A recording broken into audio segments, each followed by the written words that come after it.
Hyper-V e desse gerenciador de máquinas virtuais, que é o System Center Virtual Machine Manager. Ok, pessoal.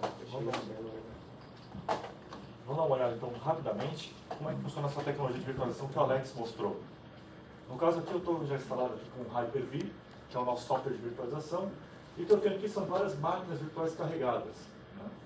Um negócio interessante que eu tenho aqui, eu tenho uma máquina já gerenciada. Qual que é o objetivo básico aqui? Eu posso, como o próprio Alex falou, eu posso criar vários servidores e colocar isso aqui tudo numa única instalação física. Quando a gente fala de economia de energia aqui, é óbvio, em vez de ter 5, 10 servidores, eu vou ter apenas uma única máquina consumindo energia. Então isso aqui já é um ganho fantástico. Okay? Outro detalhe interessante também, como vocês podem reparar, também tem máquinas virtuais em Linux. Nós também conseguimos gerenciar outros ambientes que não sejam somente Microsoft. Tá? Então, é bem interessante. Então, eu vou carregar aqui minha máquina. Oi? Mas tem que fazer um particionamento antes ou ele Sim, faz exatamente. Então, o que ele faz é o seguinte, ele cria um arquivo de disco, nós chamamos de PHD, e para a máquina virtual, aquilo é o disco dela. Então, o que eu faço? Eu compartilho a memória na minha máquina física com as máquinas virtuais. Então, mas o particionamento do disco não tem que não é necessário. Não é necessário. Tá? Porque ele vai gerar um disco, um arquivo. Bem melhor. Isso é bem mais fácil. Tá? Aqui eu tenho o nosso software de virtualização, né, que é o próprio Hyper-V, e tem alguns detalhes interessantes também, que eu consigo fazer a alocação dessa máquina quando eu configuro ela. Um detalhe bem interessante é que eu posso alocar quanto eu tenho de memória física na máquina, eu quero disponibilizar para a máquina virtual, tá, ok? Se é 1 GB, 2 GB e assim por diante. E eu posso também falar o seguinte, quantos processadores que eu quero alocar para essa máquina. Então, se eu tenho um servidor com 4 processadores ou 8, eu posso alocar 2 para cada máquina virtual e assim por diante. Aproveitar o máximo possível o hardware. Quando se fala, uma dúvida que eu queria tirar, quando se fala em processador nesse tipo de ambiente, você está falando em processador ou em núcleo de processador? Tá? Então, aproveitar o núcleo do processador, eu posso pegar aquele núcleo e alocar para as máquinas virtuais. Quer dizer, um dual quad core são 8 núcleos, exatamente. São 8 processadores. 8 processadores para ele, tá? Exatamente. Então eu consigo, por exemplo, um processador quad-core, 2 núcleos para cada. Sim, é possível. Exatamente. Aqui nessa demo eu vou mostrar para vocês que tem algumas máquinas minhas que estão rodando com mais de um núcleo. Ok? Bom, um detalhe interessante também que nós temos também para gerenciar toda essa infraestrutura de virtualização aqui. Outro detalhe também. Eu só uma produção está carregando uma outra máquina virtual com Linux. Que nós temos aqui também. Essa dá problema sempre, né? Oi? Essa do Linux dá problema. Não tem problema, você fala muito bem. A gente consegue gerenciar ele bem também, pelo Hyper-V. Isso não é mais tão complicado como antes, né? Então eu vou deixar carregando aqui. No caso eu estou fazendo uma demonstração em cima do SUSE 10. Tá? Um detalhe interessante é que ele pode criar máquinas virtuais tanto 32 bits quanto 64 bits. Tá, ok? Esse é um fator muito legal. Então você tem uma máquina, você quer instalar um sistema operacional com 64 bits e outro com 32, você pode trabalhar simultaneamente através do Hyper-V. Tá? E aqui, como eu falei, para poder gerenciar toda essa infraestrutura aqui de virtualização, nós temos um produto da Microsoft que é o Virtual Machine Manager. Então, basicamente, a ideia do produto é, imagine que eu tenho um servidor com várias máquinas virtuais sendo executadas.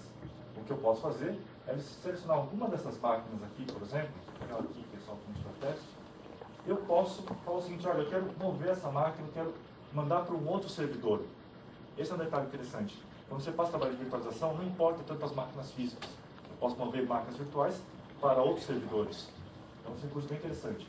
Um negócio bem interessante dessa plataforma é que ele permite fazer o seguinte, eu posso ver todos os servidores de virtualização disponíveis e ele vê o seguinte, qual que é o rating de cada máquina, qual que é a performance desse servidor.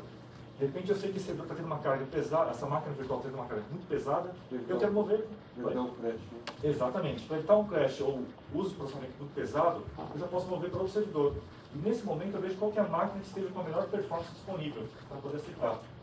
Então eu posso fazer esse processamento, fazer essa mudança, onde eu quero armazenar essa máquina e assim por diante.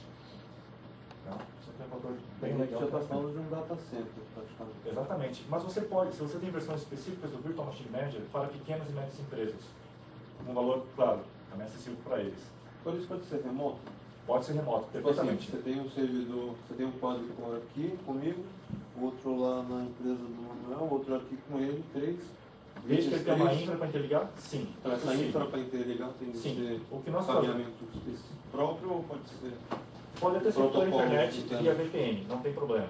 O que nós fazemos é o seguinte, para poder transferir essas máquinas na melhor performance possível, nós transferimos usando a banda de rede. Então ele analisa, se a banda está muito utilizada, ele vai diminuir o tamanho do pacote para trafegar essa máquina. Se houver uma quebra durante essa transmissão, e eu for tentar forçar novamente, ele para a partir do ponto que ele quebrou e prossegue. Então a disponibilidade é bem mais alta. Sim. Tá? Então esse é um detalhe bem interessante que você consegue fazer com virtualização.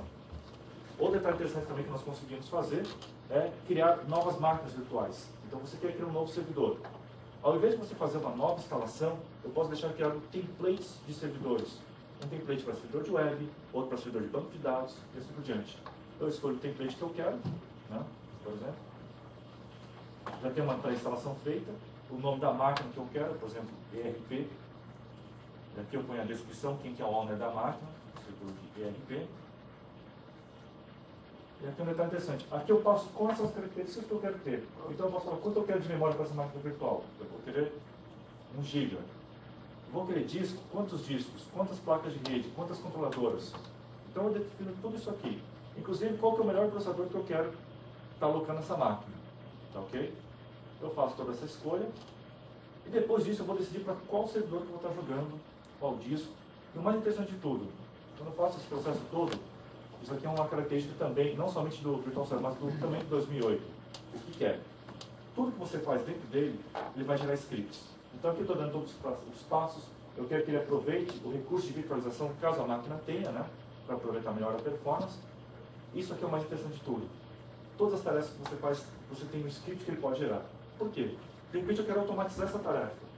Eu vou ter que fazer isso aqui frequentemente. Por que não eu salvar um script e eu posso executar posteriormente?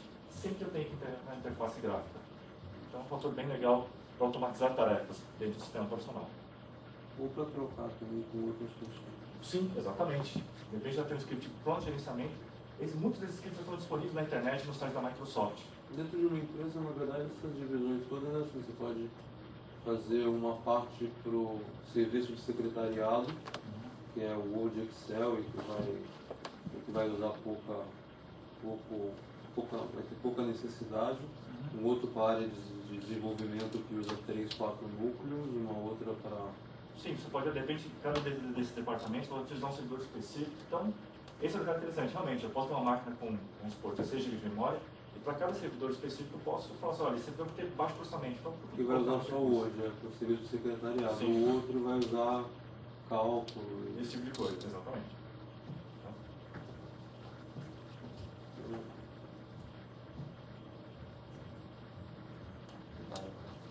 Vou voltar para